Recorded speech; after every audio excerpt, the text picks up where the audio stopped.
Hello दोस्तों। हम लोग बात कर रहे थे, अभी तक हम लोगों ने मिडाइवल इंडिया देखा था और हम लोग बात कर रहे थे किस प्रकार से मोहम्मद गजनी ने भारत पर आक्रमण किया, 17 बार आक्रमण किया। उसके बाद से हम लोग मोहम्मद गजनी के आक्रमण के परिणाम, मोहम्मद गजनी के आक्रमण के क्या क्या कारण थे, हम लोग इनके बारे में जान चुके हैं। अब आज हम लोग जानेंगे कि मोहम्मद गजनी, जो जैसे ही मोहम्मद गजनी की मृत्यु हुई तो जो गजनी वंश था, जो गजनी सल्तनत था, वो खत्म होने लगा। और मोहम्मद गजनी के मृत्यु के बाद उनका जो साम्राज्य था वो अनेक छोटे छोटे प्रांतों में बट गया। उसके बाद एक जो प्रांत था, अंतिम जो शासक था गजनी वंश का, वो बना बहराम शाह। गजनी वंश का अंतिम शासक बहराम शाह था। बस ये बातें ध्यान में रखेंगे कि गजनी वंश का अंतिम रूलर बहराम शाह, बहराम शाह ये अंतिम रूलर था गजनी सल्तनत का। ठीक है। इसके बाद अब हम लोग मेन जो आज हम लोगों का टॉपिक होगा वो होगा मोहम्मद गौरी के बारे में। तो इसको हम लोग रब कर देते हैं और मोहम्मद गौरी लिख देते हैं। मेन जो आज हम लोगों का टॉपिक होगा मोहम्मद गौरी का होगा। जो गौर वंश की स्थापना होती है मोहम्मद गजनी की मृत्यु के बाद अफगानिस्तान में गौर क्षेत्र में, गौर रीजन है, गौर क्षेत्र में मोहम्मद गौरी के द्वारा मोहम्मद गौरी व उनके भाई गयासुद्दीन गौरी ने मिलकर गौर क्षेत्र में गौरी वंश की स्थापना की। किस वंश की? गौरी वंश की स्थापना की। गौरी वंश की स्थापना की। अब हम लोग मोहम्मद गौरी का जो मेन आक्रमण हुआ, मोहम्मद गौरी ने मेन क्या क्या कार्य किए, मुख्य उनका कार्य क्या था, इनके बारे में जानेंगे। तो मोहम्मद गौरी ने और गयासुद्दीन गौरी ने मिलकर के, ये इनका भाई था, दोनों भाई मिलकर के गौरी वंश की स्थापना किए थे। ठीक है। अब मोहम्मद गौरी के बारे में हम लोग ये जानेंगे कि उनका मेन इन्वेजन क्या था, मेन इन्वेड क्या था, मोहम्मद गौरी की प्रथम हार भारत में कब हुई, इन सारे चीजों के बारे में हम लोग जानेंगे जो एग्जाम में इंपॉर्टेंट है। जो मोहम्मद गौरी था, ये इसका ओरिजिनल जो नाम था ये था शहाबुद्दीन मोहम्मद गौरी। क्या था? शहाबुद्दीन मोहम्मद गौरी। और इसे मोहम्मद बिन शाम के भी नाम से जानते हैं। खैर वो हम लोग इसके अगले पार्ट में इसकी के बारे में मेन जानेंगे। आज हम लोग वर्तमान में इसके युद्ध के बारे में जानेंगे, मेन इन्विजन के बारे में जानेंगे। तो मोहम्मद गौरी का जो प्रथम आक्रमण होता है, मोहम्मद गौरी का फर्स्ट इन्वेड होता है इन इंडिया, भारत में 1175 ईस्वी में। 1175 ईस्वी में, एडी में, अर्थात ईस्वी में मोहम्मद गौरी का प्रथम आक्रमण होता है। और वो कहां होता है? मुल्तान वाले क्षेत्र पर होता है। मुल्तान कहां है? पाकिस्तान। ये फर्स्ट इन्वेजन था और ये सफल आक्रमण रहा मोहम्मद गौरी का। सेकेंड जो आक्रमण होता है मोहम्मद गौरी का, उसके बारे में हम लोग जानेंगे। तो सेकेंड आक्रमण जानने के लिए थोड़े हम लोगों को मैप समझना होगा। जो सेकेंड आक्रमण होता है, देखिए ये राजस्थान वाला, अगर मान लेते हैं कि ये हम लोग राजस्थान है तो यहाँ गुजरात यहाँ पर पड़ता है। गुजरात, ये गुजरात वाला क्षेत्र हो गया। और गुजरात के शासक थे भीमदेव सेकेंड। भीमदेव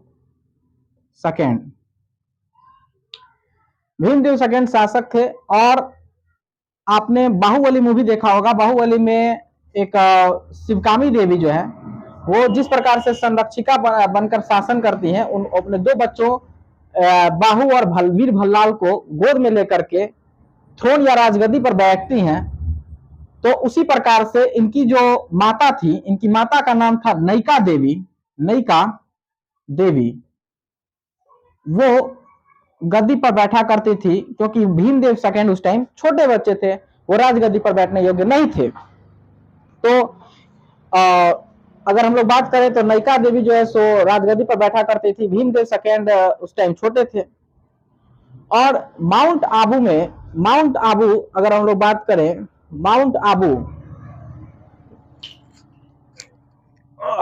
आबू जो क्षेत्र था, माउंट आबू की अगर हम लोग बात करें, माउंट आबू ये राजस्थान में अरावली पर्वत है। ठीक है। अरावली पर्वत है राजस्थान में। इस अरावली पर्वत पर एक बसा, इसका जो मेन शिखर है वो गौरी शिखर, और इस अरावली पर्वत ही आगे जाकर के रायसीना की पहाड़ी कहलाता है। दिल्ली में रायसीना की पहाड़ी इसी का नाम हो जाता है। तो मोहम्मद गौरी आता है अपनी सेना लेकर के, कहां पर आता है, माउंट आबू में आता है। तो भीमदेव सेकेंड और मोहम्मद गौरी के बीच जो सेकेंड वार होता है वो होता है 1178 ईस्वी में। कहां पर होता है, माउंट आबू में होता है। देखिए माउंट आबू में युद्ध होता है, माउंट आबू में युद्ध होता है। और ये युद्ध कब होता है, 1178 ईस्वी में। माउंट आबू जो है सो हिल्स रीजन है, अर्थात पहाड़ी क्षेत्र है, जहां पर मोहम्मद गौरी की जो सेना थी वो लड़ने के लायक नहीं थी। उनको इस क्षेत्र से कोई परिचित नहीं था, इस क्षेत्र के बारे में वो परिचित नहीं थे, इसलिए यहाँ पर मोहम्मद गौरी की हार होती है और विनर रहते हैं भीमदेव सेकेंड, विनर रहे। तो माउंट आबू के ये लड़ाई हार जाता है मोहम्मद गौरी। ये इसकी प्रथम हार थी 1178 ईस्वी में। उसके बाद से इसके अगले आक्रमण के बारे में अगर अपने से बात करें, इसके अगले आक्रमण के बारे में हम लोग बात करेंगे, तो अगला आक्रमण मोहम्मद गौरी का होता है 1179 एडी में। और ये जो आक्रमण होता है ये होता है पेशावर के ऊपर। ठीक है, यहाँ पर सफल आक्रमण होता है, मोहम्मद गौरी की जीत होती है। उसके बाद अगला आक्रमण होता है 1181 ईस्वी में। ठीक है, 1181 ईस्वी में, और वो होता है रावी नदी के तट पर 1181 एडी में। ये आक्रमण होता है कहां पर, लाहौर के ऊपर, लाहौर। और ये जो लाहौर है ये रावी नदी के तट पर है, यहां पर भी मोहम्मद गौरी की जीत होती है।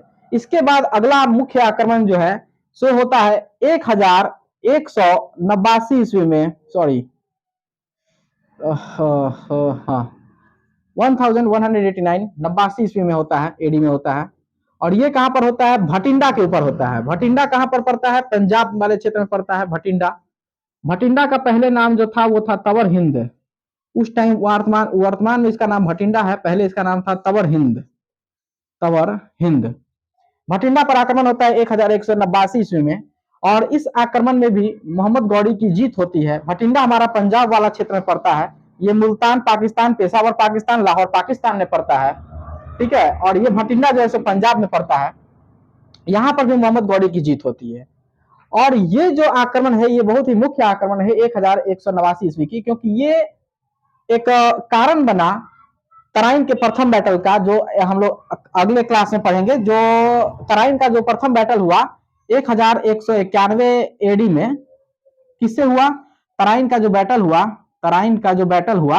1198 ईस्वी में, तराइन फर्स्ट बैटल जो हुआ, पृथ्वीराज चौहान से जो मोहम्मद गौरी की सेना टकराई थी, तराइन हरियाणा में जो पड़ता है, तो वो बहुत ही मुख्य आक्रमण ये बना, क्योंकि जहां पर पृथ्वीराज चौहान जी का शासन था, चौहान वंश के मुख्य राजा, और उनकी सीमा दिल्ली से स्टार्ट होती थी, और ये जो पंजाब है यहाँ उनकी सीमा टच होती थी, इसलिए ये बहुत ही मुख्य आक्रमण है। यही कारण बना जब मोहम्मद गौरी और पृथ्वीराज चौहान के बीच युद्ध होने के मुख्य कारण का। तो चलिए दोस्तों, अगले क्लास में हम लोग फिर बात करेंगे कि तराइन के फर्स्ट बैटल की, और इसी तरह आप लोग सपोर्ट बनाए रखिए दोस्तों। जय हिंद।